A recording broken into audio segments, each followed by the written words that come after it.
Good morning. Today is Tuesday, June 16th, 2026, and it is 9:10 a.m. I have to hold my finger on the charger so the phone have a better chance of charging. All right, because it's got a import problem with it. So good morning. I was trying to finish up thoughts and thinking, and I was speaking, because I wasn't able to make a video, so I was speaking and praying about a thought. Like one thought was of people like Wilmer and Shirley. I thought it out and prayed about the couple because people sometimes people go together and they don't have children together. So Wilmer and Shirley lived in our house. Shirley is a woman and Wilmer was supposedly a man.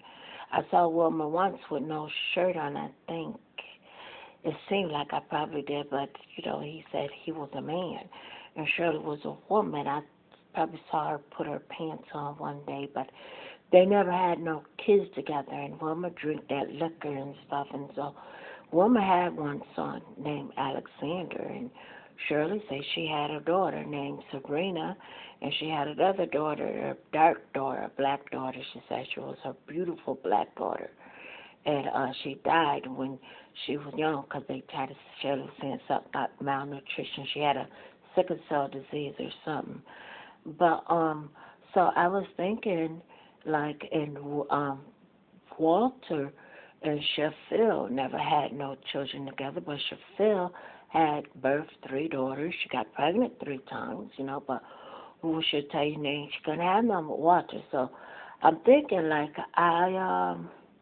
people live with different reasons and cases and categories, because they probably couldn't have no children to men, or a woman in Shirley case that Wilmer probably was Wilmer probably was Wilma. You never thought of that, but Wilma had one son, and I never thought Wilma was Aunt Wilma, not Uncle Wilbur, but Aunt Wilma living in our house. So, things happen and things change. So I was just thinking about my mom last days on Joseph Avenue, 115 Joseph Avenue apartment in Fight Village. Her last days, and Chris came and said he was going to set it because he just said, yeah, Deborah, I'm going to set it. And I was like, you going to set it? He was like set it off type. Well, he said he was going to set it, because they wanted to throw Johnny out that apartment in the house with my mom, with Miss Brown, Johnny Alexander's the second, June second, so I didn't know. I was like, I said, how God doing what you doing to others, God will do unto you. I said, Chris got his own house and his own family living in his house. So I thought, I heard and stuff. I said, Johnny handicapped, so I said, why would you throw him out? But they couldn't tell me why they want to put Johnny out my mom's house. And I said, well, if you do that, y'all got to be careful because y'all be responsible. Y'all lose y'all house in place of living. And I was thinking about that, and Chris came through one day, and on a visit, I was visited because I didn't stay. Every time I visited my mother, nobody really visited her.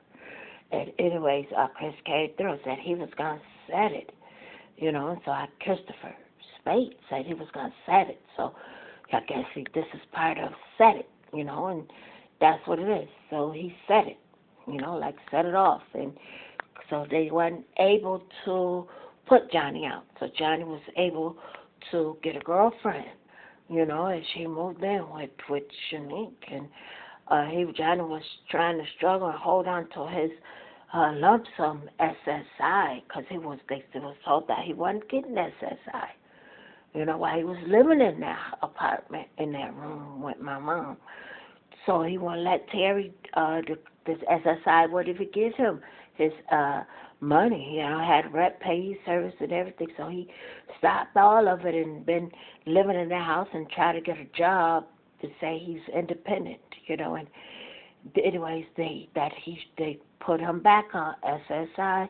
Said he was supposed to be getting so much, a lot of money, but kind of find out that he won't let Mildred and Terrell put him on his SSI and his medicine, So he uh, got moved with Shanique, and 2 weeks later he got his lump sum, and then he said it was just $2,000, and he didn't pay nobody that, but he gave me $70 out of it, and came over here and dropped it off to me too. So that was part of setting that he's in a place. He got his SSI check rolling, and he don't have to go homeless, because if he could get his start applying for his own apartment, if he had to, So that's the good part of it all. But yeah, Chris, and so they said Chris said he was gonna set it, so. I know what he said. That's, I guess we have part said it, and sure, so yeah, people don't have to have kids, but Wilma Uncle Wilma or Aunt Wilma, 'cause he said he ain't want no girlfriend. He was living with Shirley. He hit that gym bottle. It's real serious. Everybody used to turn up at his breath. But he said he had no girlfriend. So, how alcoholic, it's hard. And like, when you drink, I had drunk once before and sat there with somebody, and my clear drink a little cup of beer turned out, because it's like that, it's rotten. It's rotten. It's like sucking pussy and drinking alcohol, and your breath turned out every day, every morning, and you hit that liquor and you hit that wine, and that's all in your mouth. Dry, addict, pussy smell, bad breath, and it's real bad. And you can catch it any minute. Talking to somebody, if you drink, and they drink liquor, and they got that pussy bad breath, rotten smell in their mouth, your beer will turn to their mouth, and you gotta clean your mouth out, and they heavy on it, So be careful how you talk to people that suck that shit. All right. So yeah, they had said it. He said it. Chris Rowe did said it. So Johnny ain't homeless.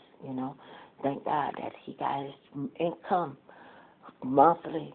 Okay, but the thing I had to do the video about is that in the mix this month of my mom passing and Social Security, say I owe them 300. Office of Social Security said I owe $310. A back payment overpaid. They overpaid me $310. Okay, because that what they was doing adjustments. What did they sent me a check about? No, they sent 2 checks. Sorry, condolences, the 255. Then they gave me 455, the first check, and then I don't know what they was doing in the beginning, but somehow 1 month they overpaid me $310. All right, and I think that is when they sent me that $455 check, because I went to report it that my mom had passed away, and they sent me a letter, and they said, "We sorry." They sent me the check, $450, and I was supposed to have my interview. They sent that check a week, not even a week. Sorry for your loss in the process of, because when my mom was in hospice, at that building, the hospice volunteer told me to go to Social Security that day. They told me to go to Social Security and see what would my benefits be, because yeah, they was going all around that my mom was bleeding from her head, and they put her in hospice. Her proxy people did that day. I never got the chance to actually meet my mom doctor and who's her health care and all that, but she was tied up with black people. I know, because her social worker was black. When Terry called, when I called the government on them, that black lady was on the phone with Terry and said, "Miss Brown had this, that." And he said, "Well, I didn't know she had all that." She was in the hospital the first time at RGH Hospital. And so she died with the blood covered her head. bleeding from the inside of her head. They didn't say nobody hit her or concussion or nothing. They couldn't stop the bleeding that it overtook her head. That's why her hand, and she was praying. Because I know my mother. That was why you saw that video. Her left hand was up, and they still was giving her IV and medicine, and her left arm laid down, her right arm laid down to relax. One arm, but that one arm was up, and her eyes was closed as I guess as the blood was flowing, filling up her head, and they said they couldn't stop it. They reported it, caught it one day somehow, and then they just transferred her to hospice. They to rest, all right, and they took her to hospice Friday. Thursday they said she was bleeding. They rushed her to hospice Friday, and she died Tuesday.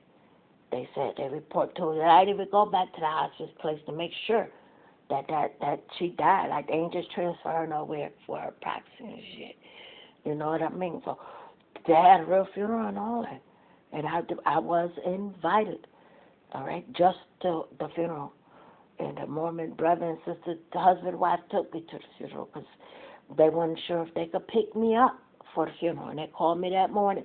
Chris called me that morning to make sure I had a ride. And I was like, no, you got to come scoop me and pick me up. I got a ride because I was going to leave that morning and get the bus. And, so yeah, Miss Brown died in a beautiful hospice place. All right? It looked like one of the Mormon, inside they decorated like it was a Mormon temple up in that hospice place. All right? All right? Across the street from where I had to go for my mammogram. All right?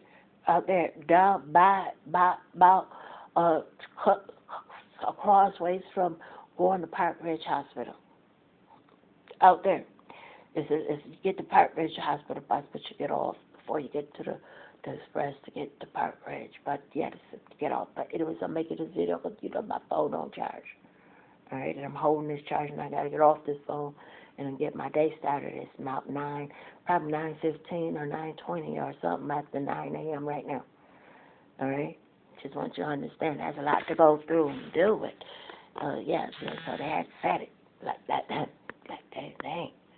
It's the fact of who did, what happened. That set it off process. Some damn dead presidents. So the movie, that's they say. That's how gang. And gang, And what I did to these people, what my mama and daddy did to these people, they put backward Timberland boots on my daddy. Like I said, he couldn't pull his pants up. He couldn't even keep a belt. They gave him some dreams that belonged to him and some 2 backward Timberland boots and a broken wheelchair that wouldn't even work. From the nursing home, looked like they brought it out the basement of a junkyard. All right, and he was still walking. They talking about he was paralyzed some kind of way, but he was crimping lip and his hand was bent over, and he had to drag his leg, and he couldn't even. And his hand that crimped over, he had to hold his pants up because they couldn't return him back to the nursing home. Nobody could keep up with the man belt. And they say he was demented and Alzheimer's, and in a nursing home they put him in how many?